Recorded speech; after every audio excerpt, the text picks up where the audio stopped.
no objection to be afraid of. But when someone says, yes, I want to build this business, you have to know what to tell them to do.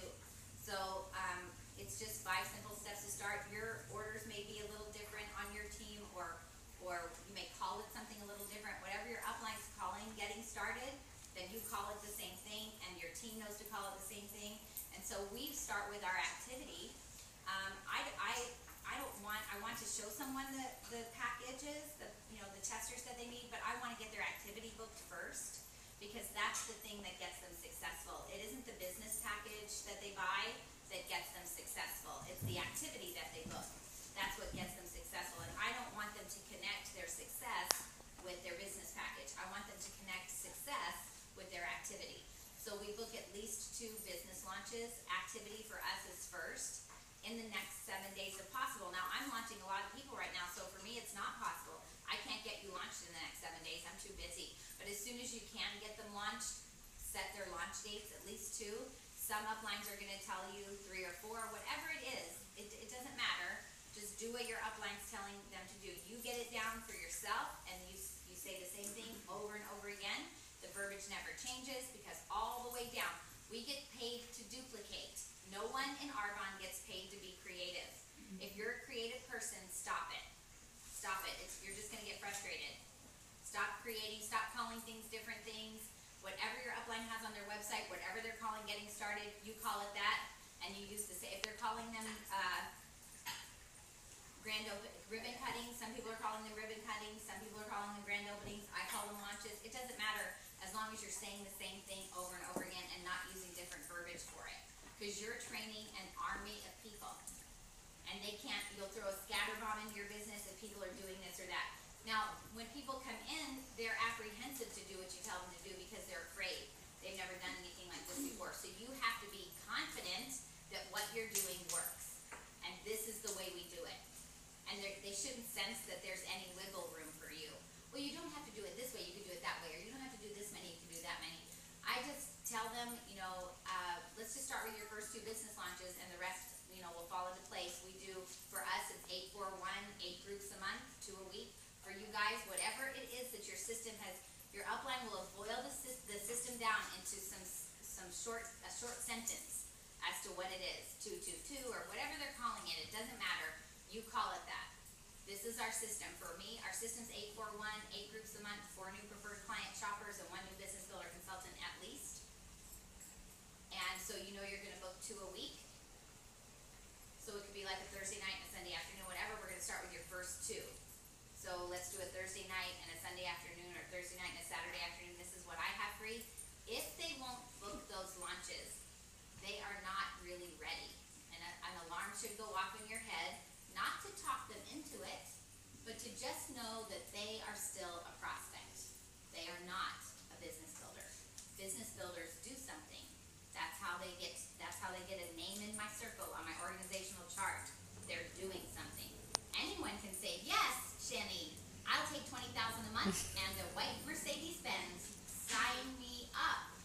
But then when it comes time to actually book their launches or get their calendar booked, crickets, you don't hear from them. It's okay. Happens to everybody.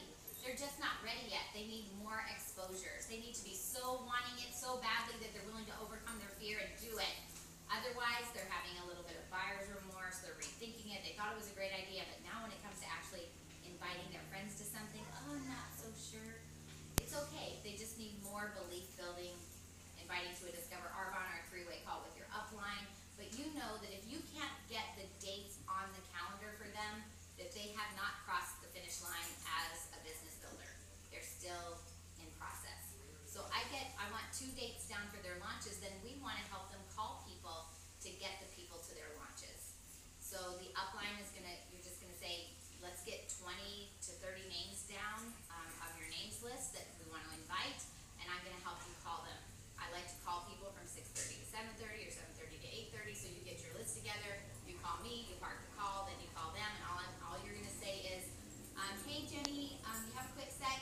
Yes, hey, I started an Arbonne business, I'm super excited about it, I've always wanted to stay home with my kids, I don't know that much, so I have the person who's helping me get started on the phone. Jenny, are you on there? Or Stella, are you on there? Yes, I am. So the very first sentence, you make sure they know there's somebody on the phone with you, because that's just weird if you start talking to them and they don't know the other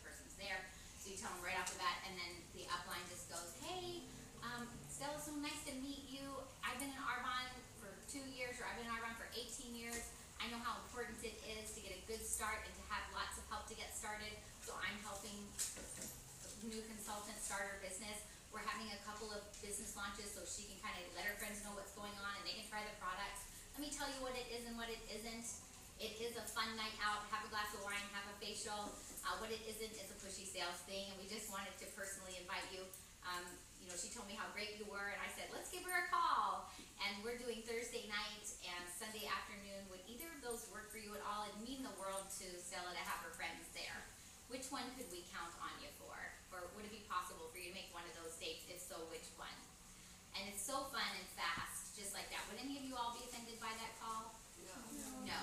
So that's the call, and so we get their launches, people coming to their launches, we help them call the people, and we get them to their launches, and I, if at all possible, go to the launches. Now, how many people want, their primary goal is to get some stuff sold at those launches?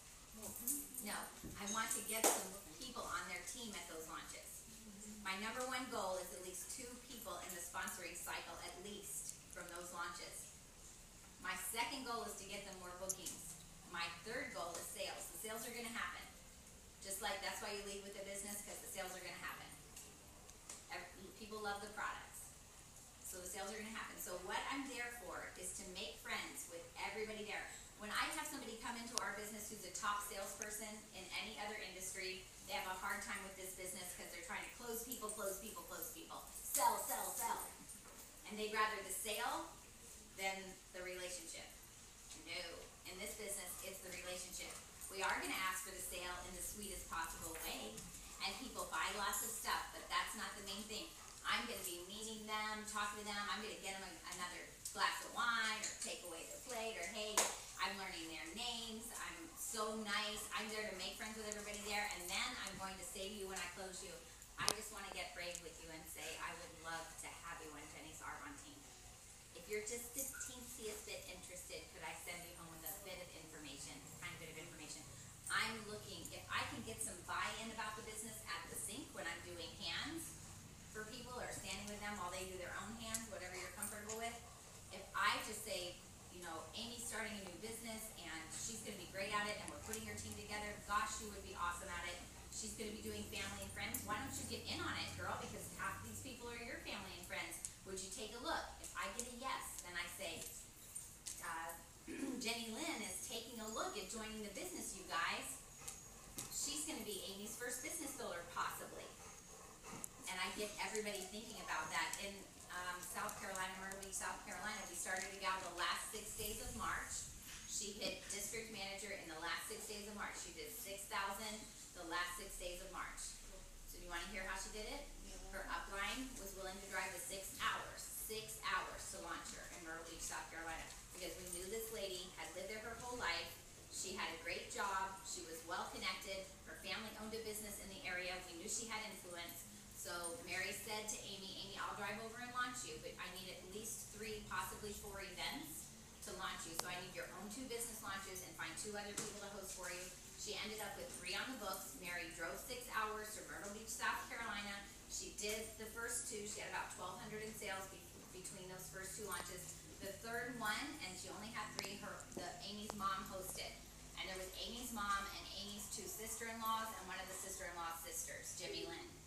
Jimmy Lynn was effervescent and giggly and laughy, and Mary at the sink got a little buy-in from her. She said, I might be interested in looking at that. So Mary starts that group presentation. It was a wellness workshop with Jimmy Lynn's thinking of being the first person on Amy's team. Well, what do you think the 2 sister-in-laws did? Signed up. They signed up. Jimmy Lynn's not actually working the business. She's a consultant, but she's not actually working the business. But the 2 sister-in-laws are both district managers. So in this 6 days, they came on with small business packages, maybe 600 in volume. They didn't have a lot of money to spend. And